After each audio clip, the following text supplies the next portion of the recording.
Welcome to Classic Christmas Stories, where every tale brings holiday warmth to your home. I'm Jason Hovey, your host, and today we present The Day of Days by Elsie Singmaster.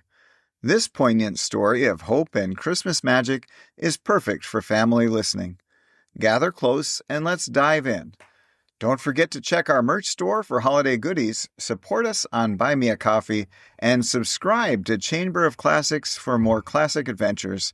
Links in the show notes.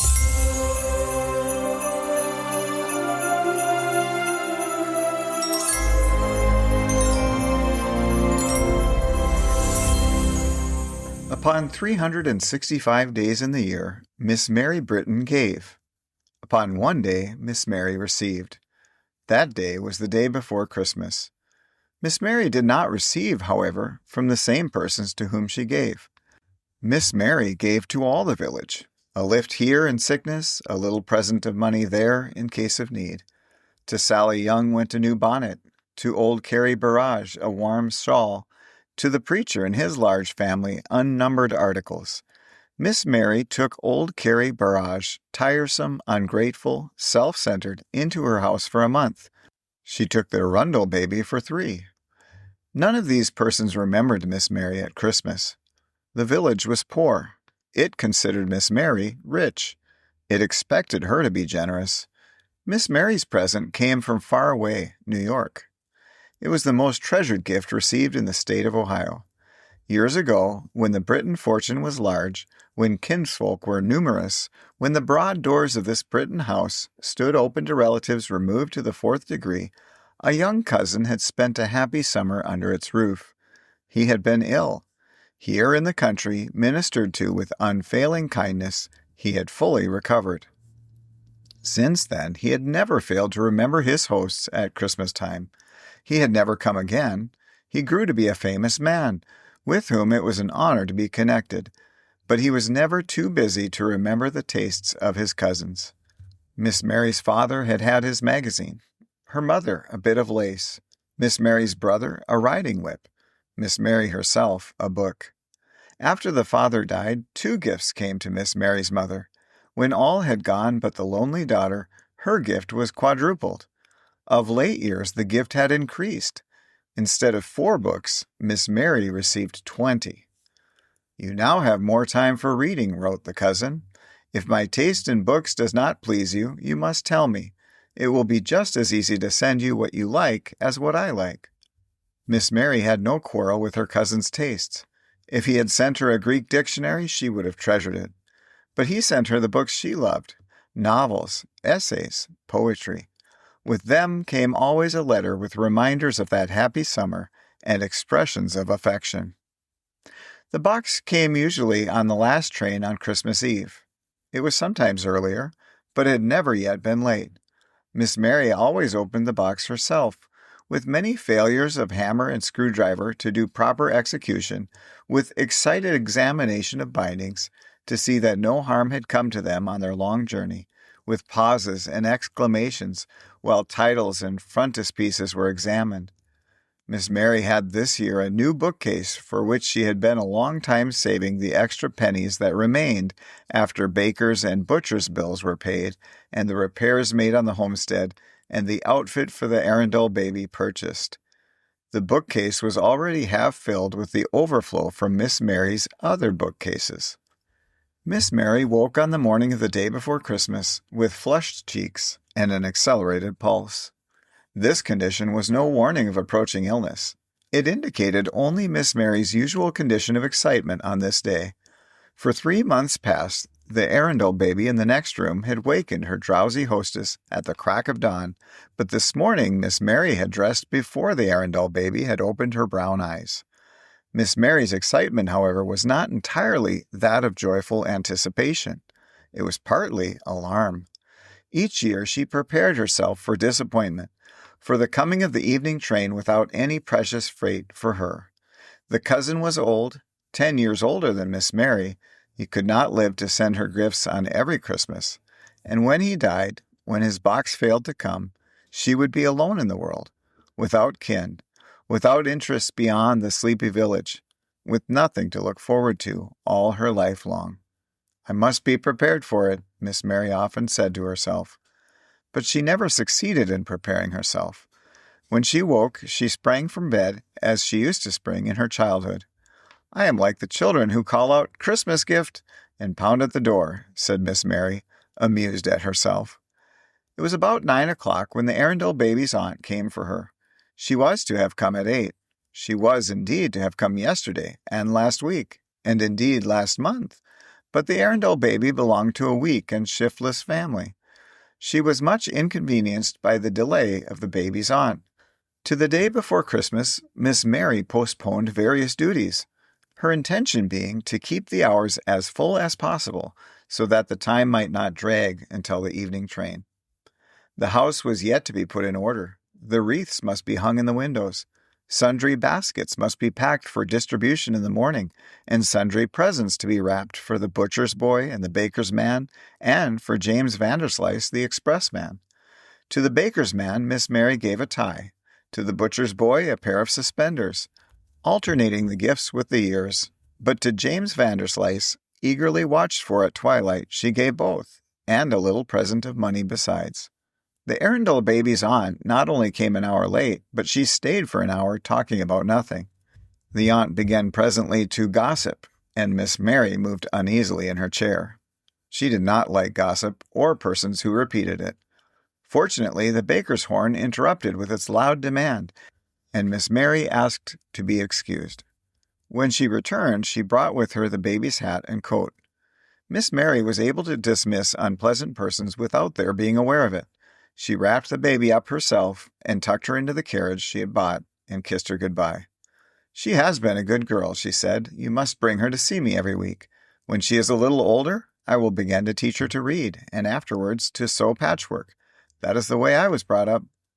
Miss Mary remained standing, and the baby's aunt had perforce to remain standing too.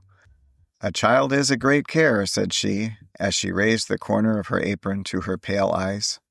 "Not if she's managed with a system," answered Miss Mary in her curt way.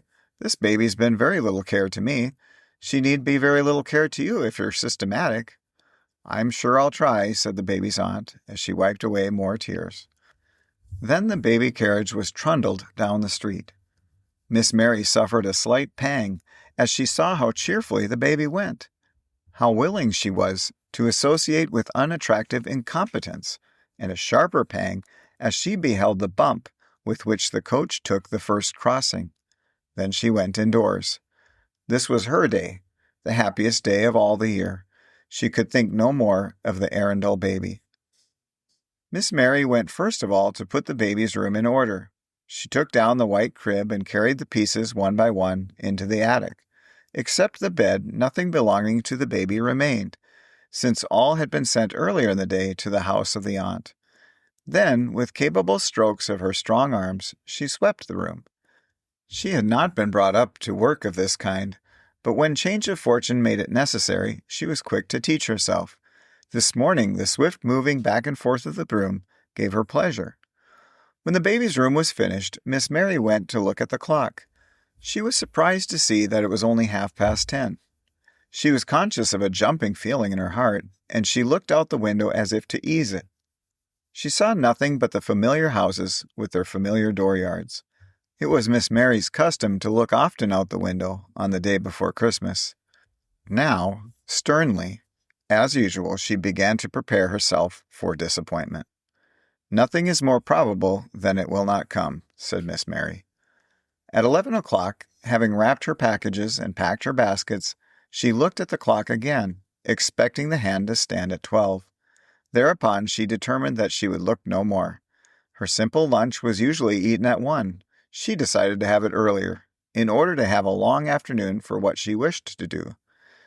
In her heart of hearts she knew that the chief of her occupations would be waiting. Miss Mary washed her dishes slowly. Then she brushed up the kitchen, which needed no brushing. She wished now that she was only beginning her lunch instead of finishing it.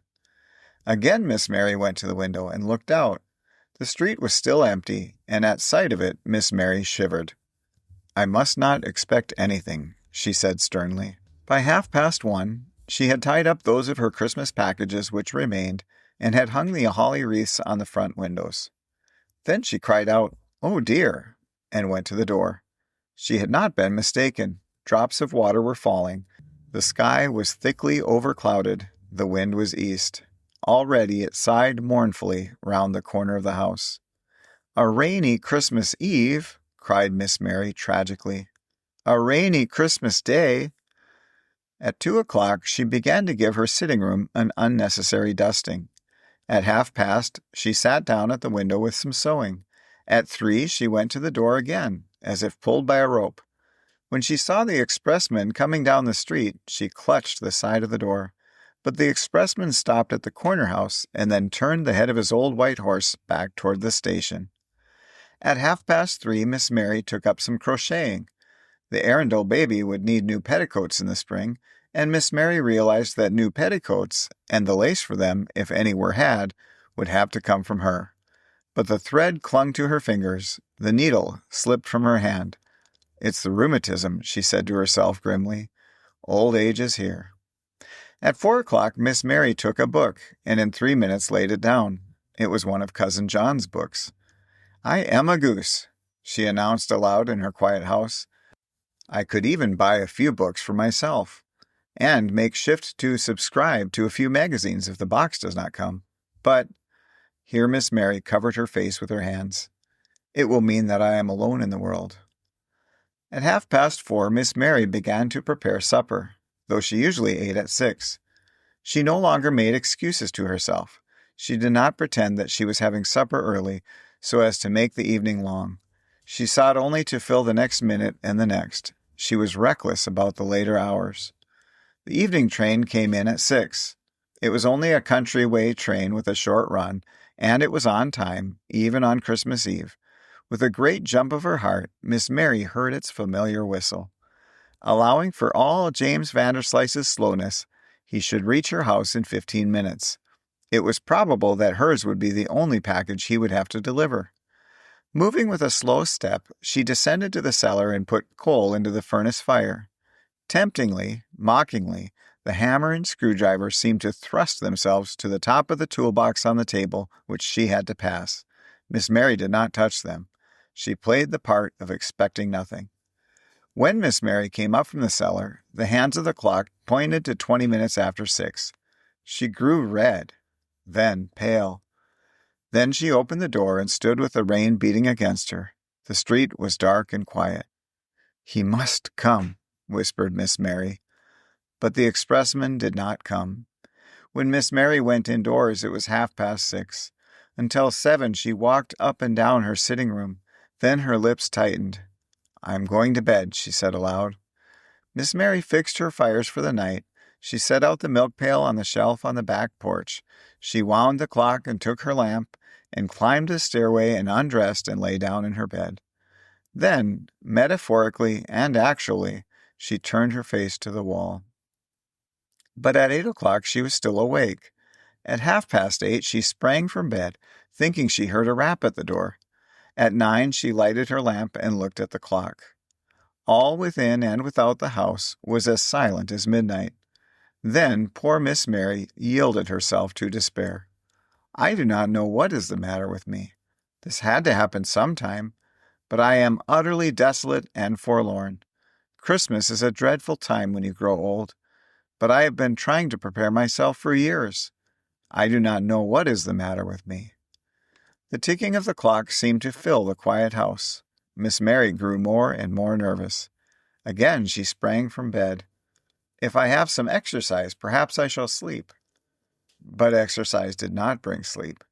Miss Mary went into her father's room and her brother's room and into her mother's room, which had lately been the Arundel baby's, and tears ran down her cheeks. It was not a journey from which she need have expected much repose of spirit. "If they could only come back," she cried. "If things could only be as they used to be on Christmas. If I were only not alone in the world." Then Miss Mary did an extraordinary thing. She was standing in her mother's room, where the Arundel baby's bed had stood. In this room her childish difficulties had been adjusted, her childish troubles soothed. She lifted her head as if she heard a voice speaking to her, and then she laughed, almost hysterically. "I will have a Merry Christmas," she cried suddenly. At once, hurrying back to her bedroom, she began to dress feverishly, hastily, with fingers that trembled over hooks and buttons. Still she talked to herself. She seemed to be saying over and over that she would get herself a Christmas gift. When she was dressed, she hurried down the steps at perilous speed and went into the cellar and put the draft on the furnace. Apparently, grief had crazed her.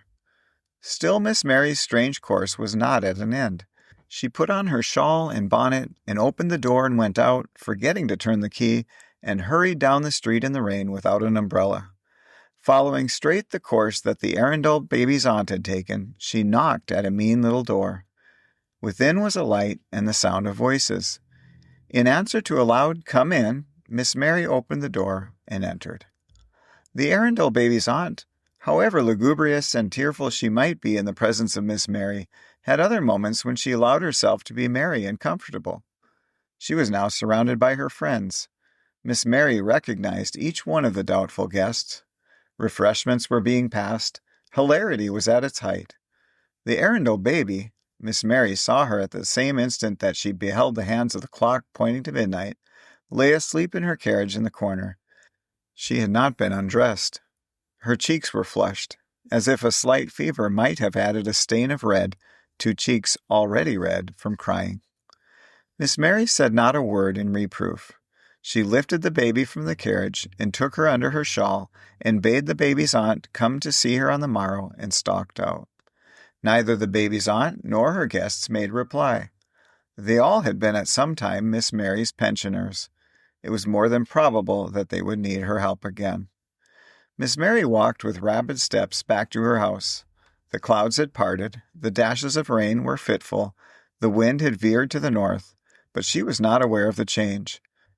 In the dark corner of her porch stood a wooden box, and pinned to it was a scrap of paper, on which James Vanderslice explained that he would tell her tomorrow why he had been so late in delivering her parcel. Miss Mary saw neither box nor paper. She would not see them until morning. In the kitchen the fire was glowing, and Miss Mary sat down before it, bonneted and shawled, with the Arundel baby in her arms. She was trembling. Her breath came in gasps. Presently she opened the shawl and looked down. The Arundel baby was still sleeping, with her mouth pursed up in her funny fashion, and her damp hair curled tightly over her head. Miss Mary regarded her solemnly, even with awe, as if she beheld some unaccountable object. Then she heaved a long and happy sigh, and her tears began to fall. She remembered that Christmas Day had come. She thought with tender heart of that other baby, whom she had for a little while forgotten. She prayed that he would help her make the Arundel baby a good girl. I shall have something to think of. I shall have someone that is mine. This, said good Miss Mary, with trembling lips, this was what was the matter with me. That was The Day of Days on Classic Christmas Stories. I hope it inspired your holiday spirit.